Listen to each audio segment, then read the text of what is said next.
하나님 아버지, 이 시간 저희에게 말씀하여 주시옵소서. 말씀을 전하는 종이나 듣는 성도들 모두가 살아계신 하나님의 음성을 들을 수 있도록 우리 마음의 문을 열어 주시옵소서. 우리 주님 예수님의 이름으로 간절히 기도드리옵나이다. 아멘. 오늘 본문에 천국을 비유하는데 예수님이 그물이라고 했어요. 그물로 잡은 물고기를 요즘에는 누가 버립니까? 우리는 그냥 조금만 걸어도 다 매운탕 끓여 먹으려고 다 가져가죠. 그러나 여기서 그물로 고기를 잡는 사람들은 전문 어부입니다. 돈도 안 될 거 운반비만 드니까 다 버리죠. 살려주는 방생이 아니고 그냥 버리는 거예요. 핵심은 그물로 고기를 잡을 때 처음부터 골라 잡는 게 아니에요. 그렇죠? 무슨 고기인지 다 잡는 거예요. 그 다음에 잡은 고기들을 분류하는 거예요. 여기에 천국 비유의 핵심이 있습니다. 사실 이런 말씀은 좀 마음이 덜컹하는 그런 말씀이에요. 특별히 의인 중에서 악인을 갈라낸다는 말씀은 이 세상 사는 동안에는 그물 안에 있을 때에는 세상에서나 교회에서나 의인과 악인이 함께 섞여 살아간다는 거예요. 예수님 당시에 예수님이 바리새인들, 서기관들 혹은 제사장들 향해서 굉장히 강하게 질책도 하고 경고도 하신 것을 여러분 기억하실 겁니다. 그런데 그렇게 하시는 이유가 이 세상에서 천국의 그물 안에 의인과 악인이 함께 섞여 있다는 그 사실과 연결이 되어 있습니다. 여러분, 예수님이 모든 바리새인들, 모든 제사장들은 다 천국 못 간다 이렇게 말씀하시지 않았어요. 문제는 당시에 거의 모든 유대인들이, 그리고 모든 바리새인들, 서기관들, 제사장들, 그들도 스스로 당연히 자기는 천국 백성이고 천국에 확실히 간다고 장담했던 사람들이에요. 그런데 예수님은 사람들의 생각이나 바리새인들 스스로의 생각을 완전히 뒤집으신 거예요. 그렇지 않다. 천국에 못 가는 사람들이 있다. 사실 제가 여러 번 천국 설교를 하면서 말씀드리지만 사실 우리는 천국에 별로 관심이 없어요. 그냥 이 세상에서 하나님 덕분에 조금 더 잘 살고 기쁘고 행복하게 살면 그게 전부라고 생각하기 때문에요. 그러나 천국이 예수 믿고 만나는 그 순간 여기서부터 시작된다는 사실에 우리는 강한 도전을 받아야 됩니다. 이 땅에서의 천국이 비록 연약하고 부족하고 우리의 믿음 없음 때문에 올라갔다 내려갔다 할지라도 이 땅의 천국에서 영원한 천국을 바라보는 믿음의 소망이 생기는 것입니다. 자, 예수님의 말씀에서 그러면 어떤 사람들이 천국에 들어가지 못하는가 한 것 중에 두 부류만, 여러 부류가 있지만 두 부류만 살펴보겠습니다. 첫 번째는 종교적인 신앙적인 위선자들이나 가짜 교사들은 천국에 가지 못한다고 예수님이 분명히 말씀하십니다. 마태복음 23장 13절에 화 있을진저, 이거 굉장히 무서운 말입니다. 하나님의 심판의 두려움과 화가 그들에게 미칠 것이다 라는 거예요. 굉장히 강하고 무서운 말입니다. 누구를 향해서? 외식하는, 이 외식을 요즘 혹시 젊은 사람들은 또 밖에 나가 외식하는 걸로 생각할지 모르지만 아니죠. 이거 위선자입니다. 위선하는 그런 말이요. 외식하는 서기관들과 바리새인들이요. 이렇게 무서운 말씀하시는 이유가 뭐예요? 너희는 천국문을 사람들 앞에서 닫고, 왜 닫아요? 너희도 들어가지 않고 들어가려고 하는 사람도 못 들어가게 천국문을 닫는 일을 이들이 한다는 거예요. 여러분, 천국문을 딱 닫아놓고 그 앞에 딱 지켜서 가지고 자기들도 천국 들어갈 마음이 없고 들어가려고 하는 사람도 막고, 이 얼마나 끔찍한 행동을 하는 것입니까? 누가 한다는 거예요? 주님 보시기에는 서기관들과 바리새인들이 그렇게 한다는 거예요. 당시의 바리새인 서기관들은 아브라함의 자손들은 천국 간다고 가르치는 거예요. 그래서 이들에게는 헛된 혈통적 자부심, 선민, 하나님이 뽑은 백성, 이런 종교적 자부심을 자꾸 갖게 했어요. 그래서 당시 사람들은 하나님의 말씀대로 사는 것보다는 오랜 신앙의 전통 속에서 종교적, 교리적 혹은 유명한 랍비들이 해석한 그런 구절들을 외우고 이걸 굉장히 중요시 여겼어요.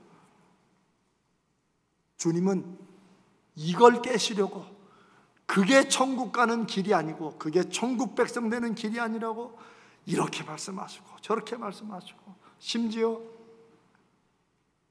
너희들이 아브라함 자손이라고 자랑스러워하지만 하나님은 원하시면 이 길가에 돌멩이들로도 아브라함 자손을 만들 수 있다고 말씀까지 하실 정도예요.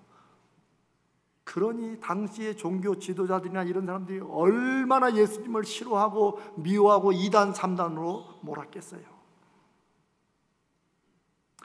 이런 종교적 위선자들이 당시에만 있었을까요? 아닙니다. 만약 예수님이 오늘날 한국교회에 오셔서 한국교회와 성도들을 보시면 무슨 말씀하실까요? 우리는 예수 믿으면 구원받는 구원의 교리를 잘 압니다. 그런데 예수 믿고 받은 구원의 삶과 기쁨과 열매를 우리가 누리고 있고 그 간절함에 있느냐를 돌아봐야 돼요. 그것이 없으면 아브라함 자손들이 천국 간다고 믿었던 2000년 전의 사람들이나 예수 믿으면 구원받는다고 믿는 사람들이나 큰 차이가 없을 거라는 그런 말씀을 주님이 하시지 않으실까요? 교회는 예수님 이후로 성령이 임하셔서 시작한 2000년 전이나 지금까지나 앞으로도 저는 아무나 오라고 초청하는 곳이 될 줄로 믿습니다. 교회는 미리 오기 전에 쫙 골라가지고 자격과 조건을 따져서 오는 곳이 아닙니다. 어떤 죄를 지은 사람도 교회에 올 수 있고 그런 사람은 더욱더 와야 됩니다. 한국교회는 그런 전도를 너무 열심히 잘했어요. 그런데 문제는 거기서 끝이에요. 교회로 모인 사람들에게 마치 아무렇게나 살아도 예수 믿으면 구원받는다, 예수 믿는 것과 아무렇게나 사는 것은 도저히 연결될 수가 없고 그게 그렇게 될 수 없는 것인데 아무나 오라고 초청해놓고 이제는 아무렇게나 살아도 된다고 그저 교회만 가득 차면 되는 것으로 한국교회가 언제부턴가 그렇게 방향이 뒤틀리기 시작했다는 것입니다. 교회는 크든 작든 초라하든 화려하든 반드시 가지고 있어야 될 살아계신 하나님 앞에서의 거룩한 두려움이 있어야 됩니다. 하나님을 무서워하는 것과 하나님이 막 벌 주실까봐 이것도 하고 저것도 하는 것과 하나님을 사랑하고 기쁘고 감사하지만 그 안에 하나님 앞에 내가 가진 이 거룩한 두려움이 그게 경건이요 신앙이요 믿음인 줄로 믿습니다. 교회가 그걸 포기하면, 교회 성도들에게 그 거룩한 두려움이 없으면 우리는 교회 왔으니까 됐어, 그냥 아무렇게나 살아도 되라고 우리가 입 밖으로 말은 하지 않지만 우리가 그렇게 그냥 하는 것과 똑같다는 것입니다. 마치 그래도 되는 것처럼 어떻게든 사람들만 많이 모으면 되니까 그 사람들끼리 으쌰으쌰하면 교회가 부흥되고 교회가 교회되는 것처럼 그런 모임이 되어서는 안 됩니다. 사실 제가 천국의 설교를 이제 그만할까 싶다가도 죄송합니다. 제가 언제 더 하겠냐 싶어서 이 마지막 마무리까지 하려고 합니다. 그런데 저와 여러분이 함께 나누고 한편으로는 거룩한 두려움을 가지고 있는 이런 믿음과 믿음의 책임을 지키며 사는 것이 세상이 악해져 갈수록 사실 어렵습니다. 그러나 이것을 갖고 있지 못한 교회는 교회가 아니고, 이것을 지키지 못하면 교회가 아니고, 이런 거룩한 두려움이 우리 안에 없으면 우리가 성도인가 진지하게 돌아봐야 됩니다. 예수 믿고 사는 것이 무엇인지, 예수 믿으면 함께 하시는 성령으로 말미암아 우리가 어떻게 살고, 실제 그렇게 살지는 못해도 살지 못한 삶에 대한 어떤 후회와 회개가 있는지, 믿음 안에 있는 사람들은 연약하고 부족해도 그걸 경험하면서 조금씩 더 십자가 앞에 나가고, 우리가 연약하고 부족해도 주님을 닮아가는 모습들이 우리 안에 있는 줄로 믿습니다. 이런 게 없으면, 이런 것을 설교하지 않으면, 이런 것을 듣고 아멘하고 다시 삶을 돌아보지 않으면 목사들은 가짜 교사들이고 우리 모두는 종교적인 위선자들이 될 수도 있는 것입니다. 종교적 위선자들은 종교는 가르칠 수 있지만 그러나 하나님에 대해서는 가르칠 수 없습니다. 사랑하는 여러분, 천국에 대한 진지한 관심, 깊은 관심, 설레는 관심이 있으시기를 주님의 이름으로 축복합니다. 두 번째, 천국에 가지 못하는 사람들에 대해서 주님이 말씀하신 성경의 내용을 보면 세상에서 이미 상을 받은 사람은 못 간다는 것이에요. 여러분, 예수님은 여러 군데서, 한 예로 마태복음 10장 42절에 냉수 한 그릇이라도, 이거는 뭐예요? 아무런 돈도 안 들고 누구나 할 수 있는 일이라고 주님이 생각하시는 거예요. 주님의 이름으로 내가 예수 믿는 사람이기 때문에 냉수 한 그릇이라도 대접하는 사람들은 반드시 그 상을 받을 것이다. 누구에게? 하나님께로부터, 하늘나라에서 받을 것이다 라고 말씀하세요.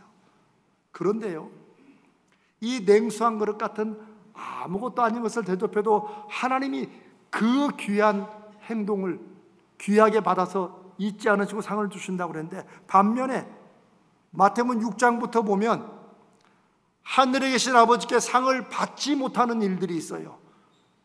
그게 뭐냐면 구제, 다른 사람을 자기의 물질로 도와주는 구제, 혹은 기도에서 응답을 받는 것, 기도, 그 다음에 하나님 앞에 절절한 마음으로 금식하는 것, 이 구제, 기도, 금식, 이것은 당시에 하나님의 백성들이 행하는, 하나님 앞에 행하는 아주 대표적이고 중요한 믿음의 실천이었어요. 그래서 당시 모든 사람들이, 특별히 믿음이 좋다는 바리새인들, 서기관들, 제사장들은 구제, 기도, 금식, 이건 꼭 했어요. 그런데 이렇게 귀한 일을 냉수 한 그릇만 주님의 이름으로 대접해도 그 상을 잃지 않는다고 했는데, 이 중요한 구제와 기도와 금식을 하는데 하나님 아버지께 상을 받지 못한다고 주님이 말씀하세요. 그 이유를 잘 들어야 됩니다. 왜 그럴까요? 저들은 이미 자기 상을 이 땅에서 받았기 때문이다 는 거예요. 이건 땅에서 받았으니까 하늘에서 못 받는다, 그런 뜻이 아닙니다. 이건 그들이 구제를 하든지 기도를 하든지 금식을 하든지 그것이 하나님 앞에서 하나님을 향해서 하는 것이 아니라 사람들에게 보이려고 한 것이기 때문에 하나님이 그걸 받으실 이유가 없죠. 기도를 해도, 야, 저 목사님은 저렇게 기도를 많이 하시고 오래 하셔, 이거 듣자고 기도하는데 그 기도를 하나님이 기도로 받으시겠습니까? 구제를 하면서도 저분은 뭐 금식하면서 막 힘들고, 제가 지금 금식을 해가지고, 모든 사람이 금식을 알도록 광고하고 다니면 하나님 앞에 금식이 아니라 사람들에게 또 금식하세요. 그게 뭐예요? 이미 상이라는 거예요. 왜 상해요? 그 사람들은 그거 들으려고, 사람들 앞에 고칭찬 받으려고 구제하고 기도하고 금식하기 때문이에요. 한마디로 이런 행동이 가치가 없는 것은 하나님 앞에서 하지 않기 때문이고, 이들은 구제든 기도든 금식이든 할 때 하나님께서 주실 상을 기대하는 게 아니라 사람들에게 내가 얼마나 경건한 사람인지, 내가 얼마나 하나님 앞에 잘난 사람인지를, 그거를 사람들이 인정해 주기를 바라는, 그게 이들이 바라는 상이었기 때문입니다. 그러니 상을 다 받았죠. 당시에 바리새인들과 서기관들이 그랬고, 오늘날에 혹 저나 여러분들이 그렇게 된다면 이미 상을 다 받은 것입니다. 그렇기 때문에 천국에서 하나님의 상을 받지도 못하고 천국 백성이 아니라는 것입니다.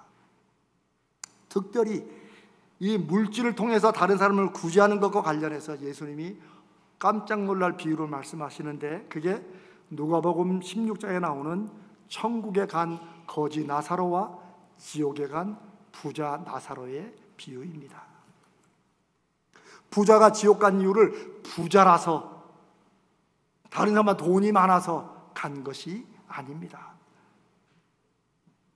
예수님이 이 이유를 말씀하시는 것은 부자는 이 세상에서 호화롭게 즐겼다라고 해요. 호화롭게. 이 호화롭다는 것은 우리가 잘 산다, 그런 뜻이 아닙니다. 여러분, 요즘에 럭셔리라고 하는 말이 있죠. 근데 모든 데다 다 럭셔리를 붙여요. 럭셔리를. 밥 한 끼 먹어도 럭셔리하게 먹어야 된다. 사실 럭셔리한 말은 그렇게 좋은 말은 아닙니다. 2000년 전에 이 부자는 럭셔리하게 살았다는 거예요. 이건 지나친 향락과 그 향락을 위한 도를 넘어선 소비를 말합니다. 저는 오늘날에 정말 어떨 땐 너무너무, 정말 저와 여러분이 우리가 하는 일의 가치를 돈으로 따진다면 우리는 정말 무가치한 일을 하는 것처럼 보일 때가 있어요. 세상에, 죄송합니다, 먹방이라고 막 음식만 막 이렇게 그냥, 물론 야 저걸 다 먹나 싶어서 깜짝 놀라게 막, 그렇다고 그렇게 먹방하는 사람들이 벌어들이는 돈이 1년에 수십억이라면 여러분 이해가 되십니까? 얘기하자면 너무 길어지니까 끊겠습니다. 25절에 주님께서 그 부자에게 이런 말씀하십니다. 너는 좋은 것을 이미 세상에서 받았다. 그러니까 요 지옥에 왔다는 거예요.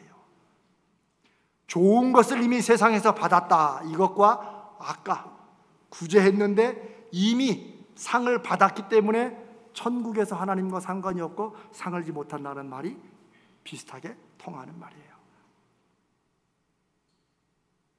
네가 원하는 상을, 네가 물질을 통해 원하는 상을 네가 이미 세상에서 다 네가 먹고 쓰고 누리고 호화롭게 넘치게 살면서 그 상을 다 받았기 때문에 하늘에서는 이 사람이 천국에 설 자리가 없는 것이죠. 여기서 부자가 누린 부와 향락은 하나님과 관계 속에서 누리는, 정말 세상의 그 무엇으로도 맛볼 수 없는 그 천국을 누리는 것이 아니라 물질적인 화려함이 천국인 것으로 생각해서 그것으로 이미 세상의 돈으로 할 거는 다 하고, 좋은 건강으로 할 못된 짓은 다 하고, 이런저런 권력을 하고 싶은 거 다 했기 때문에 천국과는 상관이 없는 그런 삶을 살고 결과도 그렇게 된다는 뜻입니다. 저는 이 말씀을 준비하면서 하긴 그렇기도 하겠다. 세상에서 정말 이 호화롭다는 말이 우리의 상상을 뛰어넘는, 여러분 아시죠? 제가 말해놨거든요. 집이 그냥 그런데 하긴 이 세상에서 그런 거 그냥 누릴 만한 거, 상상할 모든 것을 다 누리고 갖고 싶은 거 다 갖고 하고 싶은 거 다 한 사람들이 천국에 가면 실망하지 않겠나 싶습니다. 물론 또 이렇게 말씀드리면 또 그러면 천국에 그런 것도 없나 싶지만 천국은 차원이 다른, 우리가 이 땅에서 그냥 돈만 가지면, 뭐만 가지면 할 수 있는 그런 정도가 아닌, 정말 제가 어떻게 제 이 낮은 수준으로 설명할 수 없는 그런 것이 천국이기 때문에.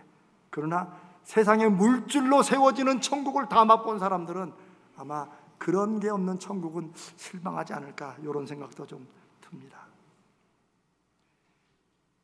이 부자에 관한 말씀을 다르게 보면 돈의 사용에 관한 문제입니다. 거지의 이름이 나사로인데 이 나사로의 이름 속에는 굉장히 특별한 의미가 담겨 있어요. 이 의미는 하나님이 도우신다, 즉 하나님의 도움이 필요한 사람이다라는 뜻을 가지고 있어요. 그러니 예수님은 굳이 그 거지의 이름을 나사로라고 붙이신 이유는 이 세상에 하나님의 도우심이 필요하지만, 하나님이 도와주셔야지만 먹고 살아가는 이런 사람들이 많다는 거예요. 이런 나사로 같은 사람들이 가득한 세상에서 하나님은 어떻게 도우세요? 하나님이 누군가에게 맡기신 재물을 통해. 여기에는 아주 중요한 청지기의 비유가 있습니다. 이 세상의 돈과 물질은 하나님의 축복이면서 동시에 맡겨주신 사명이라는 사실, 이것을 믿고 이것을 알고 살아가는 사람이 하나님이 쓰시는 거룩한 부자, 하나님의 청지기가 되는 줄로 믿습니다. 그래서 구제가 예전부터 중요했던 거예요. 하나님이 나에게 이런 물질을 주셨으니 나보다 없는 사람들에게 내가 하나를 나누어 주는 것, 이걸 하나님은 귀한 구제로, 하나님의 도우심이 필요한 나사로 같은 사람들에게 하나님의 손길이 되어 도와주는 이 구제가, 그래서 기독교 역사적으로 아주 중요한 것이 되는 건데, 문제는 이 부자는 하나님이 맡기신 그 재물이 자기 힘으로 자기 부모 잘 만나서 이렇게 온 것으로만 생각해서 그 부를 가지고 어떻게 사는 거예요? 자기만을 위해서 사는 거예요. 이 부분을 제 말보다 어느 유명한 성경 주석가가 이렇게 설명합니다. 나사로는 부자의 땅에 상에서 떨어진 부스러기들이라도 바라며 살았다. 그러나 부자의 부스러기들은 나사로가 아니라 그 집에 개들이 와서 그것을 먹었다. 그 부스러기들을 다 먹은 개들이 오히려 나사로에게 다가와서 그의 짓물나는 상처들을 핥는 것으로 개들은 식사를 마치고 있다.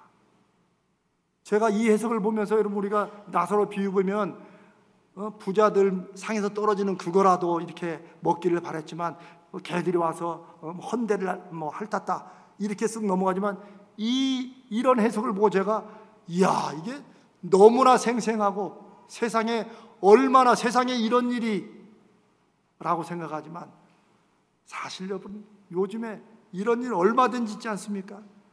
이런 설명이 낯설지 않습니다. 뭐 그렇게 엄청난 부자들이 아니라도 우리는 요즘에 키우는 반려견, 반려묘, 개나 고양이들을 생명을 살아가는 건 너무나 좋은 일입니다. 그러나 우리는 반려견, 반려묘가 이렇게 많은 것이 사실은 이 세상 사람들이 생명을 사랑해서가 아니라 하나의 럭셔리의 한 표현이에요. 그리고 귀찮으면 가차없이 버려요. 이게 지금 뭔가 크게 잘못 가는 거 아닙니까? 어떤 사람들은 또 자기 집을 도와주는 도우미들이나 뭐 이런 분들이 있죠. 이런 분들이 그 개나 고양이한테 뭐 잘못하면 쫓겨납니다. 난리 나요. 이런 일들이, 너무 어처구니 없는 일들이 이제 누구나 다 하는 것 같으니까 넘어가지만, 이게 예수님이 말씀하신 이 나사로의 비유와 오늘날 이 시대와 크게 다를 게 없지요. 제가 어저께 모처럼 이제 아내와 이렇게 한번 어저께인가 그저께인가 산책을 하는데, 아마 여러분들 그거 많이 보실 거예요. 뭐 제가 꼭 그렇게 하는 분들을 탓하는 거 아닙니다. 그냥 생각이요.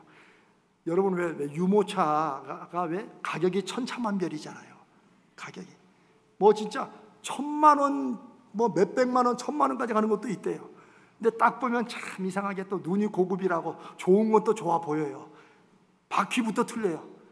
굴러가는 게 덜컹덜컹이 아니고 비싼 거는 쑥 이리 가더라고요. 그런데 어디서 이렇게 쑥 하는 유모차가 오는데 기막히다 본데 그 유모차 안에 누가 타고 있는 줄 알아요? 아실 겁니다. 네, 그 개님이 타고 있어요. 물론 그럴 수도 있는 것이겠죠. 저는 그런 사건 자체를 탓하는 게 아니라 우리도 모르는 사이에 우리는 우리에게 주신 건강이든지 물질이든지 시간이든지 하나님이 우리에게 주셨다면 거기엔 축복이자 사명이 있다는 사실을 잊어버리고 이 부자처럼 살아갈 수가 있다는 것입니다. 그래서 이것은 단지 돈만 말하는 것이 아니라 우리가 남에게 받는 존경이나 명예도 마찬가지일 것입니다. 천국을 가지 못하는 사람들의 공통점은 위선적이라고 하는 거예요. 이들의 관심은 하나님이 아니라 사람이라는 거예요. 사람들에게 잘 보이는 것이 이들이 받고 싶은 상이지 안 보이는 하나님께 잘 보이는 것은 이들에게 관심이 없다는 거예요. 주님이 말씀하시는 아버지와 함께하는 천국은 이 관계가 완전히 뒤집어지는, 사람들보다 중심을 보시는 하나님을 보라는 것이 주님이 새롭게 가르치시는 믿음의 핵심입니다. 사랑하는 여러분, 오늘 제가 천국에 못 가는 사람들에 대한 주님의 말씀을 나누었습니다. 저는 이 말씀을 통해 우리가 어떤 기준을 갖고 그러면 누가 천국에 못 가는가 보자, 이것이 아니라 이 말씀 앞에 진지하게 나는 천국에 갈 백성인가, 나는 어떻게 해야 그 천국을 누리며 천국 백성의 열매를 맺을 것인가 하는 진지한 관심을 갖고 되물어 보시기를 바랍니다. 그게 주님이 원하시는 것입니다. 하나님의 말씀은 들을 때 누구를 향한 것이 아니라 바로 자기 자신을 향한 것이라고 받는 사람들이 주의 말씀을 듣기 때문입니다. 또한 예수님이 말씀하시는 천국에 못 가는 사람들이란 안 믿는 사람들을 향한 말씀이 아닙니다. 예수님 당시는 다 하나님의 자녀인 선민들이었기 때문에 그들을 향한 말씀이지만 오늘 우리에게 이 말씀을 적용한다면 하나님을 모르고 안 믿는 사람들에게 이런 얘기를 해야 무슨 소용이겠어요? 이것은 많고 많은 교회들과 더 많고 많은 저와 여러분 같은 성도들을 향한 주님의 말씀인 것입니다. 자기들은 혈통적으로 아브라함의 자손이라서 당연히 하나님의 백성이고 당연히 천국 갈 것이라고 장담하는 사람들을 향해 주님이 경고하셨듯이 이 말씀은 신앙적으로 엄청 부흥한 것 같지만 종교적으로는 부흥했을지 모르지만 내면의 신앙적으로는 점점점 쇠퇴해가는 이 혼란한 한국교회를 향해 주시는 말씀은 아닌지 우리가 진지하게 돌아봐야 될 것입니다. 이 세상에서 사람들은 침묵하신 하나님, 어떤 악을 저질러도 심판하시지 않는 하나님을 하나님이 안 계시는 것으로 착각합니다. 우리가 지난주에 말씀을 나눈 것처럼 모두가 하만이 되고 싶어요. 그 권력 가지고 그 힘을 가지고 한번 세상에 보란듯이 살고 싶어 하는 것이 성공의 기준이 되어 있는 이런 시대에 우리는 하나님을 마음에 품고 하나님을 붙잡고 그 사람들이 천국이 없다고 자기 하고 싶은 대로 살아도 하나님이 내버려 두신다. 안 계셔서가 아니라 하나님은 두 가지 이유 때문에 내버려 두신다고 성경이 말씀하십니다. 하나는 오늘 본문이 말씀하시는 것처럼 분명하게 반드시 의인 중에서 악인을 골라내고 심판하고 나눌 때가 있기 때문에 하나님은 그 때를 기다리신다는 것입니다. 또 하나는 하나님은 그때까지 오래 참으시면서 참고 또 참으시면서 사람들에게 기회를 주시는 것입니다.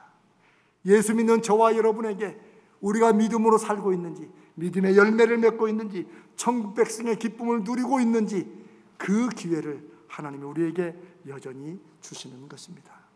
이 사실이 중요합니다. 저는 이 말씀이 가뜩이나 힘들고 어려운 시대를 살아가는 사랑하는 성도들에게 또 하나 짐을 올리는 벅찬 말씀이 되지 않기를 바랍니다. 오히려 이 말씀이 하나님이 지금도 우리의 믿음의 열매를 기다리고 바라시면서 우리에게 거룩한 기회를 주신다는 그런 말씀으로 우리 마음속에 들어오기를 간절히 바랍니다. 사랑하는 여러분, 우리가 살아있는 한, 우리가 살아서 이런 말씀을 함께 듣고 나누고 있다면 이 시간이, 이 기회가 하나님이 우리에게 주시는 천국의 기회요, 은혜의 기회라는 것입니다. 저는 천국 설교를 준비하면서 이 회개가 얼마나 중요한 것인지를 더 깊이 깨닫습니다. 성경에는 누구라도 진심으로 회개하면 용서받지 못할 사람이 없다는 것이 회개의 은혜와 능력입니다. 이빨린 회개를 말하는 것은 물론 아니죠. 우리 가슴에서 나오는 진정한 회개는 성령께서 그 마음에 살아계셔서 일으키시는 것이기 때문입니다. 누구도 진정한 회개를 거짓으로, 위선으로 할 수 없습니다. 왜요? 하나님의 영이 그 마음을 붙드시고 우리로 가슴을 치게 하시고 우리로 뉘우치게 하시고 다시 십자가를 붙들게 하시기 때문입니다. 물론 우리는 연약해서 회개하고 안 하려고 애를 쓰지만 또 그런 죄를 짓고 또 그런 말을 하고 또 그렇게 행동할 수 있습니다. 그러나 우리가 늘 성령 안에서 회개하고 나갈 때 우리는 계속 똑같이 떨어지며 반복하는 것 같지만 조금씩 십자가와 더 가까이 나아가며 우리가 그리스도 닮아가는 삶으로 성령께서 인도해 가시는 줄로 믿습니다. 사랑하는 성도 여러분, 말이나 행동을 잘못해서 하나님께서 하나님의 백성들을, 천국 백성들을 지옥으로 보내시는 게 아닙니다. 누군가 그런 잘못된 말과 행동을 한두 번이 아니고 계속해서 상관없이 계속 반복하고 살아간다면 그 행동 때문이 아니라 이미 처음부터 그 속에 예수 그리스도가 없기 때문에 그런 것과 상관없이 살아가는 안천국 백성이라서 지옥에 가는 것이라고 할 수 있습니다. 그러니 사랑하는 여러분, 오늘 이 6월 15일 나누는 이 말씀으로 우리가 다시 새롭게 시작하는 거룩한 결단이 있으시기를 축복합니다. 우리가 잘 아는 고린도후서 6장 2절이 지금 저와 여러분에게 주시는 말씀이라고 믿습니다. 보라, 지금은 은혜 받을 만한 때요, 보라, 지금은 구원의 날이로다. 늘 성령을 의지하고 우리를 회개하고 새롭게 나아가는 천국 백성 되시기를 주님의 이름으로 축복합니다.